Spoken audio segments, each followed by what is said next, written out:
Welcome to Heaven. Wellness Force Media does the deep dive to take a tour of the Chek Institute founder and one of the most powerful and famous voices in holistic health on the planet, Paul Chek. Before recording a special 3-part episode with over 100,000 listens, we toured with Paul in San Diego to go behind the curtain with the man himself. My rock garden is at home, but my rock circle is over there. Ah. That's where I do my heavy rock lifting. Okay. This is where you and Aubrey were stacking rocks. Yeah, right over here. Okay. And I just met up with Kyle in LA. Oh, right Had him on. on the show. Said I love that guy. I love This is like the Kyle. true definition of a humble warrior. Yeah, I love know? Kyle. He's This one is of like the this greatest. beast of a man, but there's like this so gentle kindness inside of him. Yeah, no, there's a warrior in there.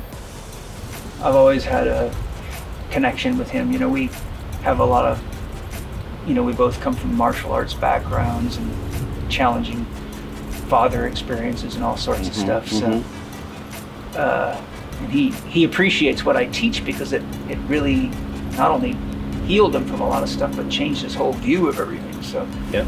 he really has an affinity for what I teach, which is why he has me on the show. Well, that's why I'm here, man. Yeah. Yeah, I want to help share your message. All right, thank you. Now, are you still working with Danny Way? Yeah, well, I don't need to do much with him because once I train him, I teach people to be self-sufficient. So Yeah. if he needs help, he'll get a hold of me. In fact, I just spoke to him 2 days ago.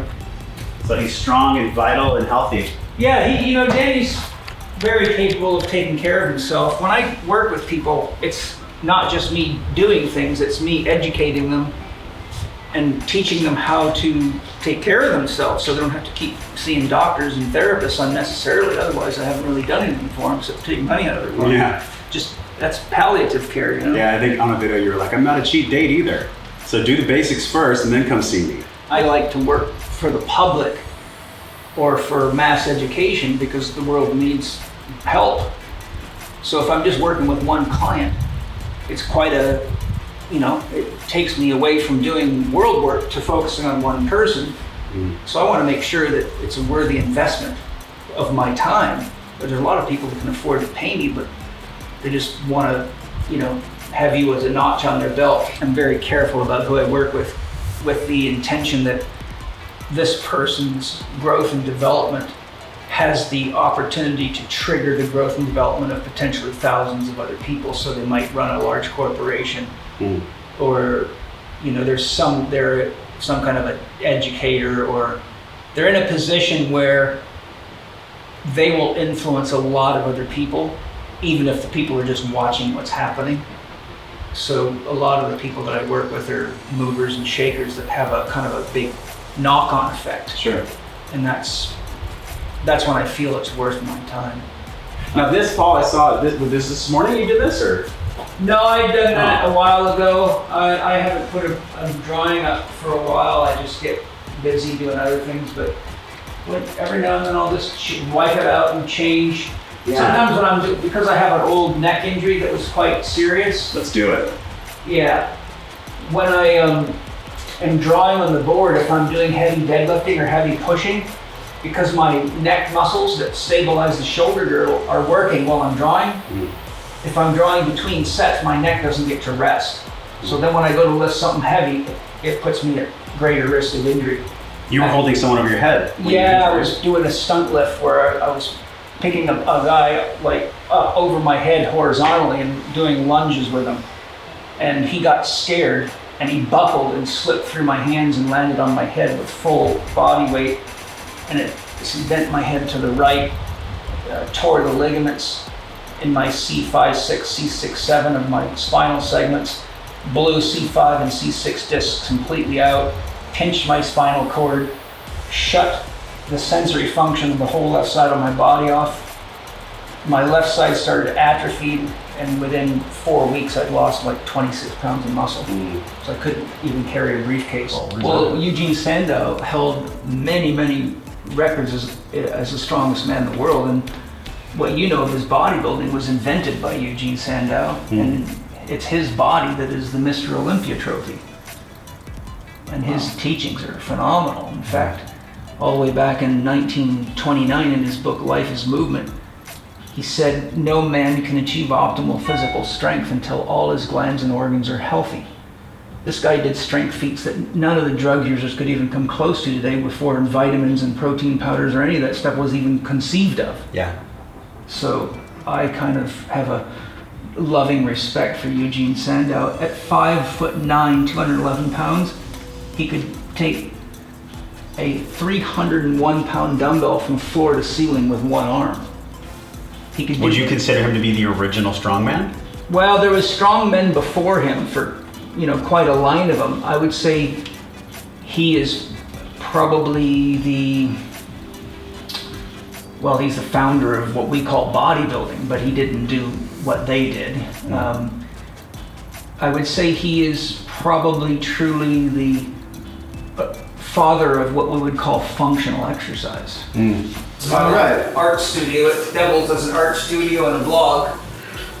And I'm in the middle of I just finished a 4-day healing journey with one of my clients, and so I'm finishing some artwork for him as a gift, which I often do for people. And you asked where the water comes from. It comes from right there. That's a trustable source. Yeah, Source it's that been you can tested. see from your house. It's one of the few water supplies in the world that was tested and didn't even have any nuclear fallout in it. It was crystal clear, nothing in it except minerals. And then we buy it in glass, so it's awesome. And then I charge it. I designed, I teach my students, and I developed this system for charging water, which when I say I developed, my soul taught me how to do it.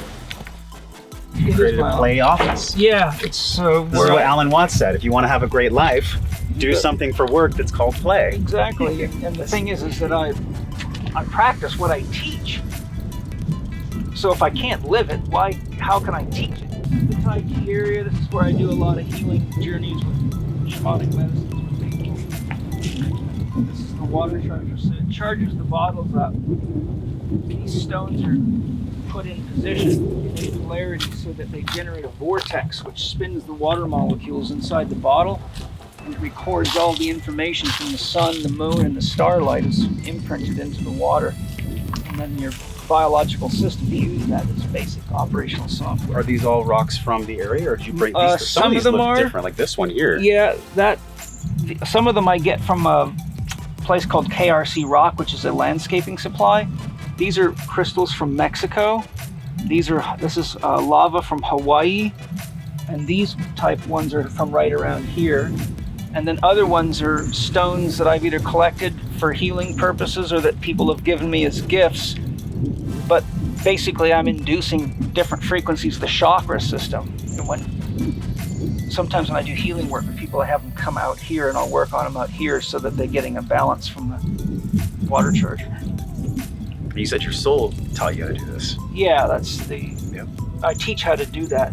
If you want to learn how to do that, just go to our website and get the Primal Pattern Eating webinar, and I show you how to access your soul so that you can learn to get guided on your diet and hydration related, but you can use it for anything once you learn the basic principles of soul connection. But soul means consciousness within. So the soul is the collective consciousness of you. The collective consciousness of you is really just an expression of the entire universe. So you're like a cork in the ocean. Cork forgets that it is the ocean, and the soul is what says, hey, by the way, you are all that. So if the universe knows it or God knows it, then the soul knows it. So you don't have to read a million books. All you got to do is get still enough and learn to listen to the universe within yourself. Yes, this is Dr. Quiet. Well, Dr. Quiet. If you can't shut your head down, you can never hear the voice of God, as a metaphor. How many rooms with books in them, or does every room have books in them? Penny. The overflow is in Penny's office, so it has all the books. I've run out of room. When I moved here from the Institute, I had to get rid of 5 shelves of books like this because I had no place to keep them. Wow. So I had to kind of carefully select out books. Yeah. And what are you reading right now that you're fascinated by? Oh, I read lots of stuff. I mean, like, what have you read in the past couple of days that's top of mind? Well, this is a great book. And working my way through that. God and the New Physics. Paul Davies. The Individuation of God. Some light reading for you. Right. And I've got all sorts of stuff that I'm reading, but... Oh, The Hero's Journey. Yeah, I studied it. Fantastic. I studied Joseph Campbell. I have for years and years. Every movie is designed on that story arc. It is, yeah. They're all the same. So is different your life. character. I was going to say, every life, right? Yeah. But I have a large collection of great minds. That's the collected works of Carl Jung right there. Is this what you studied to do your spirit animal webinar or workshop? No, that's other stuff that Okay. I studied. That's Joseph Campbell's work. Yep. I studied, a myriad of different things, and I do a lot of it by inner work. But Ken Wilber's collected works, Jung's collected works, Rumi's collected works of Rumi's poetry, collected works of Hazrat Inayat Khan, a famous Sufi master.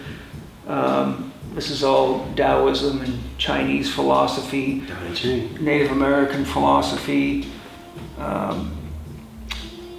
This is Joseph Campbell, and then over there I've got Houston Smith down there.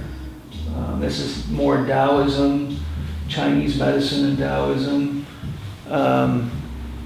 Middle Eastern philosophy, Islam, Sufism, Yogananda's teachings, theosophy. Yeah, it looks like you have some things in binders here, like very old text. Yeah, those are actually lessons from the Self-Realization Fellowship Church. I was raised in that fellowship. That was my original exposure. This is your mother, correct? Was it My big mom, influence? yeah. So Yeah. Yogananda is the master, the founder of the system. Yeah. Mm-hmm. Alchemy. And here's my office. Well, since we're walking by. So a lot of the paintings are paintings that I've done. Some of them are paintings that I've done with patients as part of a healing process. And I do a mandala every year to start my year. That's 2018. This is my morning prayer altar here where I do my prayers of thanks. And Do you do a standing prayer, or is it kneeling or sitting? I stand and I do the Native American approach. I do the 4 directions: north, south, east, west, above, below, and then spirit in your heart. And I thank all the masters and saints and sages of all religions, and just connect to Mother Nature and thank her for her support. That's my little boy. I got a little 22-and-a-half-year-old. Mm-hmm. And I've got a 38-year-old. Bit of a split. There's so much to look at. One could just walk around your house and look and read for an entire day. Oh yeah, I've had people stay with me and they just never want to leave. They just want to hang out at the Heaven House. I've probably got one of the best collections of books for anyone interested in anything to do with human development. This is the rest of the library where occasionally I'll have guests stay for multiple day healing ceremonies. That's the collected works of Osho. I'm just watching Wild Wild Country right did you now. see the documentary, Paul? Oh yeah. That's my handwritten notes of my studies of Osho. Oh, wow. That's 5 years of studying Osho. Would you say that you're a very avid note taker when you do any courses at all? It seems like it. Well, 7 what books. I do is I don't just take notes. I write down ideas and inspirations and ways I can apply the teachings, and then I go back and apply it so that I can decide whether it works in practice versus just theory. So these stood out to me here. What are these? Early those 1900s. Those are very, very important, rare, and very expensive books, which go with this map right here. Major General Forlong mapped out the history of all world religions, and that is the history of the beginning of human records of religion, and it shows what we believed was the source of all life at each phase of development, and it shows all the way back to early shamanism, all the way up to fairly recently how, you see, for example, if you follow the green, which is the worship of trees as a god, next to it you see the sun, next to it you see the snake, etc. You can see how all of our religious ideas today are actually the birth children of the predecessors. So those books you pointed to are the record of and the description of each of the different stages of the development of world religions and the people that they came from. So at the beginning, there's just source. Yeah, well, if you want to go back that far, but Right. he's starting with the beginning of what people thought of as this or that as God. I could spend a whole day just reading that thing. Yeah, there's a pile of stuff in here.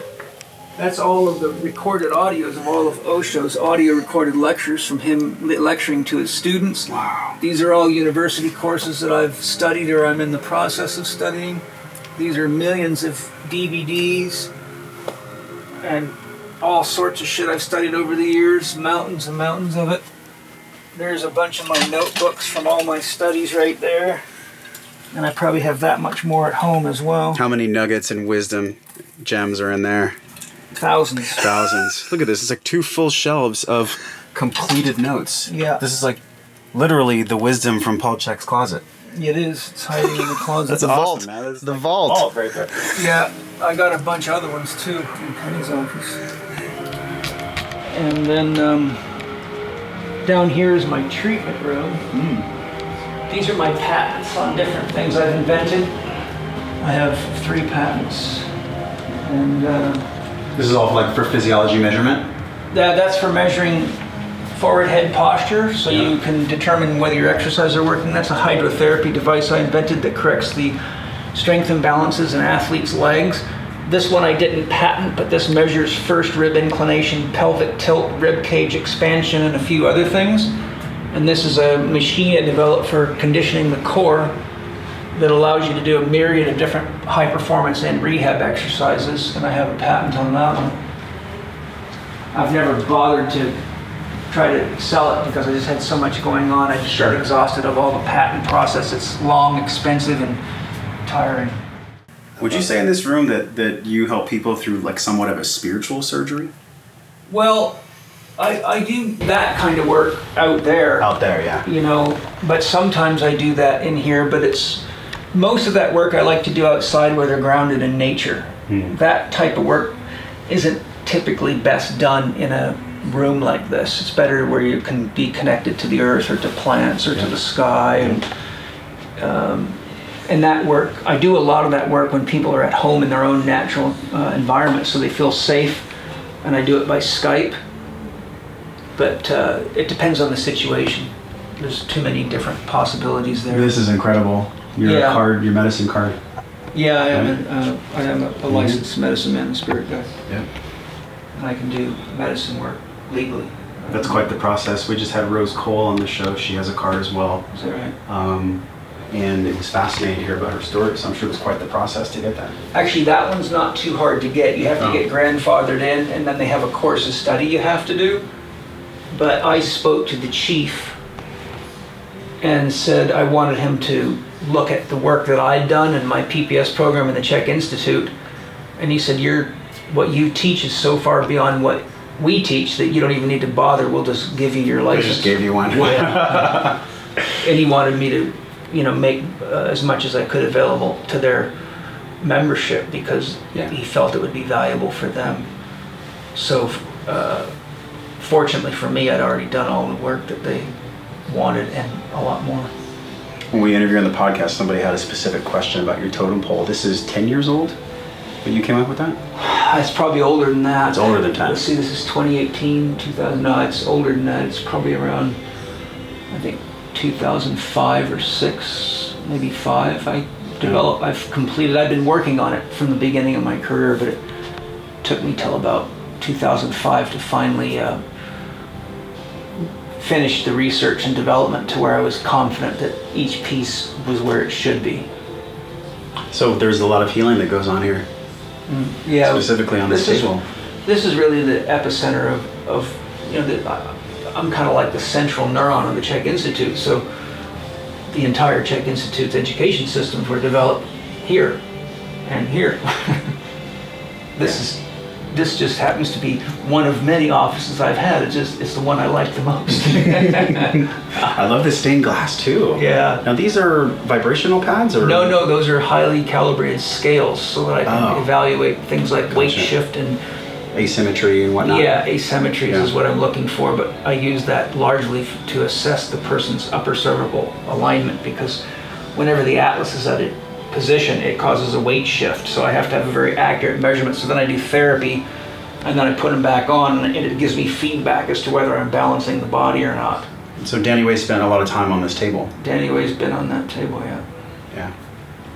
So is Laird Hamilton, so is Gabby Reese, and many, many others. Paul, you have a house phone. That's how you know that like there's some history here. You have a house phone. Yeah. That's so rare that somebody has a house phone anymore. It's just in case a dinosaur wants to call me. Okay. That's true. Yeah, we have a landline for the business up here, and that's Cool. just one of the phones. What chief is that, Paul? What chief is that up there? I don't know who that is. Okay. That was given to me as a gift by the guy that funded and filmed the documentary "The Cure Is You."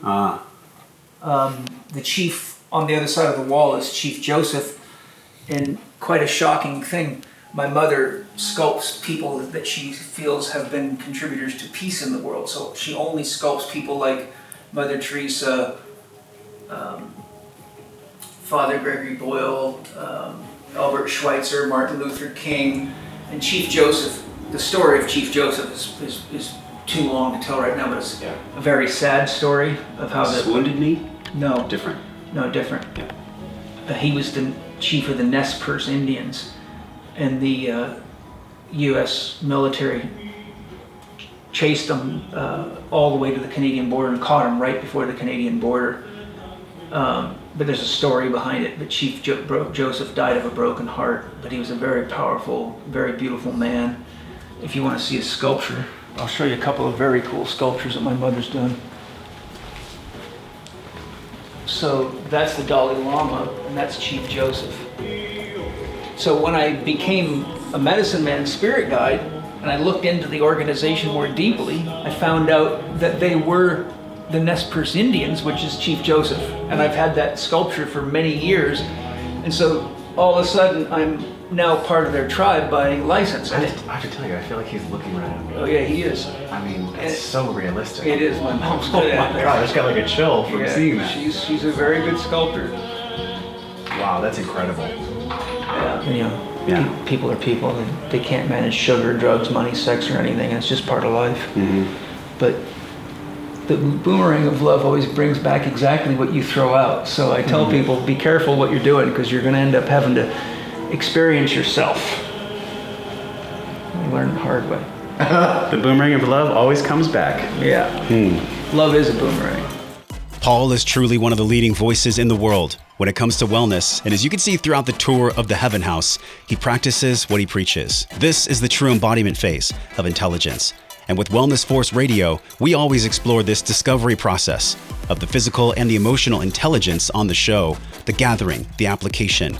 And what Paul is a true example of is the embodiment phase. These 3 phases of intelligence encompass living our life well. And if this video sparked more curiosity in you about how to live your life well, head over to wellnessforce.com/226, subscribe to the podcast, watch the YouTube videos, and listen to the special 3-part edition series where we understand from Paul why the revolution is coming. To access all of Paul's programs and learn more about the Chek Institute, go to chekinstitute.com.